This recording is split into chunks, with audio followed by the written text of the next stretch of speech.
Hi Moglets, today we're going over the Genshin Impact version 3.6 special program. This was, I think, maybe one of the shortest ones in history, clocking in at just under 30 minutes. I think a lot of that comes down to the fact they didn't go much into detail about the new characters, but we still do have a general idea about how they work, so that's cool. But yeah, as usual, trailer looks awesome. One sort of different slash weird thing they're doing this time is they're having like some of the really important information sort of in the background of the redemption code. I'm going to have the redemption codes in the comments down below when I post this because it should be coming out same day, so they should still be valid for those that are watching this on the same day. Starting with the upcoming banners, I had heard Nahida and Nilou are coming back just through their grapevine, but yeah, they're going to be in phase 1, which is cool. Bones has been really looking forward to summoning Nahida.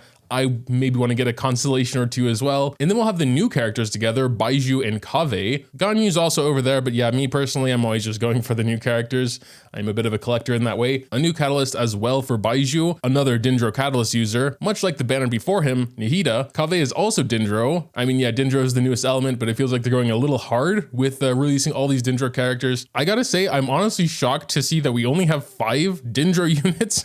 I thought we had so much more, but I guess not, unless you count Dendro Traveler. But yeah, that would make 7 Dendro units versus 11 Pyro, 9 Hydro, 11 Electro, 9 Animo, 12 Cryo, and only 7 Geo. So hey, Dendro is going to be caught up with Geo. So as usual, we'll also get a story quest for Baizhu. Again, they don't go into too many details about these new characters, but we can get a general overview of them. He has a really interesting third passive, the Exploration passive. Whenever you're out in the world and pick up certain plants, it'll actually heal the active character. Honestly, not the coolest exploration passive ever, but pretty unique and neat. In a nutshell, it seems he's much more a defensive support, healing and shields primarily. With his elemental skill, he sends the little wisp that goes around and touches enemies. Whether that deals damage or not, it's unclear. I would imagine it at least applies them with Dendro though, and when the wisp comes back, you get healed. His burst gives you a shield that does send out these wisps automatically, and they do deal damage and apply Dendro. The rate at which they're coming out is not incredibly fast or anything, so I'd imagine it would be better for like spread or aggravate where you don't need constant reactions like Bloom. If we didn't have Yao Yao, I would be a lot more hype because Dendro healer, he is potentially a lot better than Yao Yao though. I mean, being a 5-star, I would hope so. And you could still have like Nahida there for the actual Dendro application anyway. If you look closely, the enemies do have some down arrows, which does imply some kind of debuff to the enemy, but they don't touch on this at all. I am starting to like supports a lot more because it's always been about DPSs, and I feel like we have so many already. So more supports, even like more healing slash defensive-y ones, are cool in my opinion. And then we have Kaveh, which I think is an even more interesting character, honestly, even though he's a 4-star, I know. His elemental skill here is a decently sized radius around him that will insta-explode all Dendro cores. If you're not running a Super Bloom team with Nilou and the bountiful cores that almost explode immediately anyway, then I'd imagine he could definitely be pretty good for a Bloom team. I would hope he also increases the damage of prematurely exploded Dendro cores.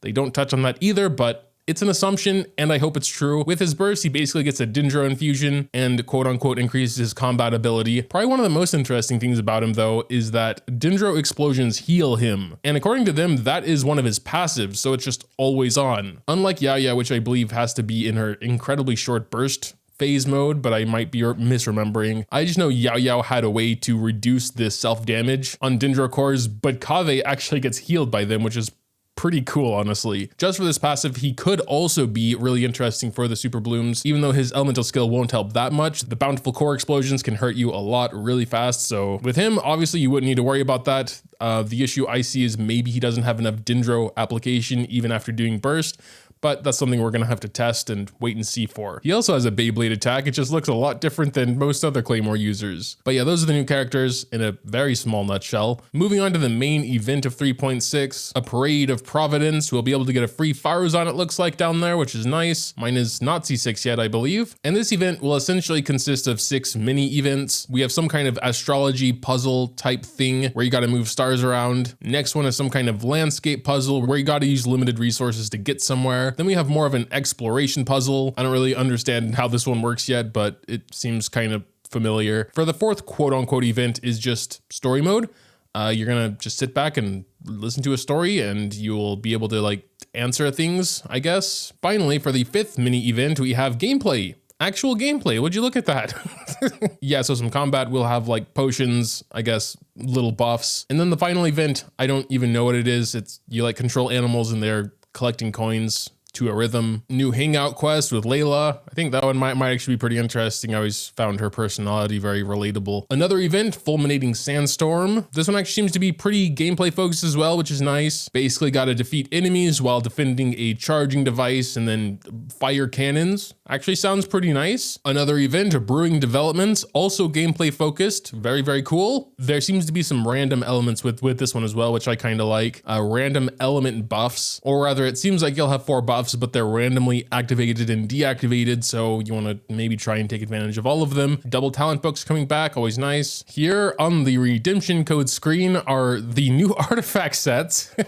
You'd think this wouldn't be here. I basically couldn't read anything because I was busy jotting down the redemption code, but here we are. So kind of my first impressions actually at this. First set is Nymph's Dream. I really love the colors of these. 2-piece set is Hydro damage bonus, okay. Okay, so it's basically up to 25% attack bonus and up to 15% extra Hydro damage bonus. Stacks up to 3 times. What I kind of don't like as much is that all of the stacks are counted independently. So you have to do some combination of a normal attack, charge attack, plunging attack, elemental skill, or elemental burst. Obviously, if it's like your main DPS, you probably will consistently have all 3 stacks rather easily, but pretty much anyone else, it'll probably be pretty unnatural to do 3 of those 5 things in a rotation. I mean, we can take plunging attacks off the table. Xiao and Kazuha are not Hydro. So overall, my sort of first impressions opinion here is that I would say it's best suited for a main DPS, 30% Hydro damage bonus, 25% attack. I don't think it'd be much better or worse than like Heart of Depth, but these are like overall stats, not just normal and charge attacks. On one hand, it's a more universal set. On the other hand, you do need to at least do a normal or charge attack in addition to the skill and burst to get all 3 stacks. So it's a little bit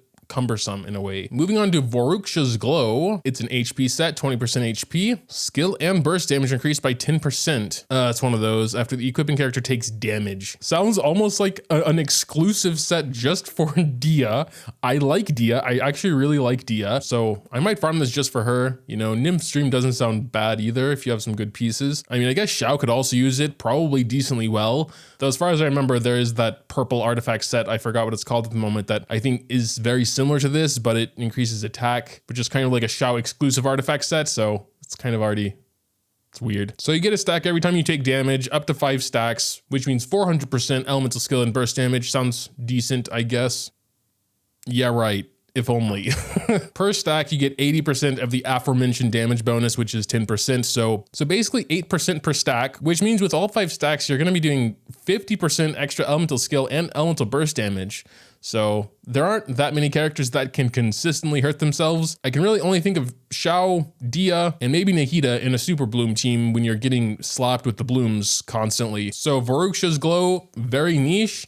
Nymph's Dream, very general, but because of that, at least on paper, it doesn't seem incredibly strong. It's solid, it's okay, nothing groundbreaking, nothing insane. Honestly though, if I didn't really like Dia and wanted Voruksha's Glow for her, I probably would not bother with this domain ever. And last but not least, we have a new area unlocked. That'll be home to a friendly little companion you can control and fly around. And from that, we will have our last event featuring this little friendly companion as well, continuing its training and doing some stuff as you can see on screen here, dropping bombs on things. Besides that, we'll have some new bosses and some new enemies, starting with this multi-element Abyss Herald looking thing that looks actually insane. I almost unironically can't wait to fight this as level 100 in the Abyss later. We also have some Hilichurl rogues, an Anemo and a Hydra one. They actually look pretty cool also. And finally, what I assume is a new weekly boss. We have this worm thing. It has 3 phases, which definitely makes me think it's a weekly boss. And since they just showcased that multi-element Abyss Herald as a new boss, I'm not totally sure, of course, but it looks like that. Act 2 of Nahida's story quest will also be available, so that's nice. But yeah, that was pretty much it for version 3.6 there. Pretty standard version, honestly. Got some new characters, new events. The new bosses and area seem pretty interesting as well, but make sure to tell me what you think in the comments down below. Dropping a like or subscribing to the channel if you enjoyed is always greatly appreciated as well. Thanks, as always, for watching, and until next time.